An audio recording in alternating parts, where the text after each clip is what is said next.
আসসালামু আলাইকুম। ওয়ালাইকুম আসসালাম মুরব্বি। মনে হয় আপনি নতুন দোকান খুলছেন? জি মুরব্বি, দেখেন ফ্রেশ মাছ বানাই দিব। ভাই আগে বলেন এগুলা কি দিয়ে বানাইছেন? মুরব্বি রাখ দেন, আমি আপনাকে মাছ বানিয়ে খাওয়াচ্ছি। না না, মাছ খাবো না। আপনি যে এই বোট লাগাইছেন, একটা সমস্যা আছে। কি সমস্যা মুরব্বি? আপনার এই দোকান ছাড়া কি অন্য দোকান আছে? না না ভাই, আমি এই দোকান তো নতুন বানাইছি।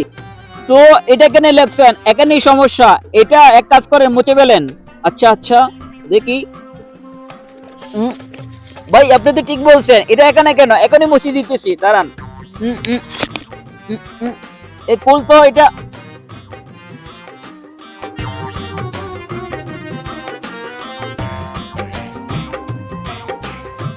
মুছে ফেললাম মুরব্বি। হ্যাঁ হ্যাঁ।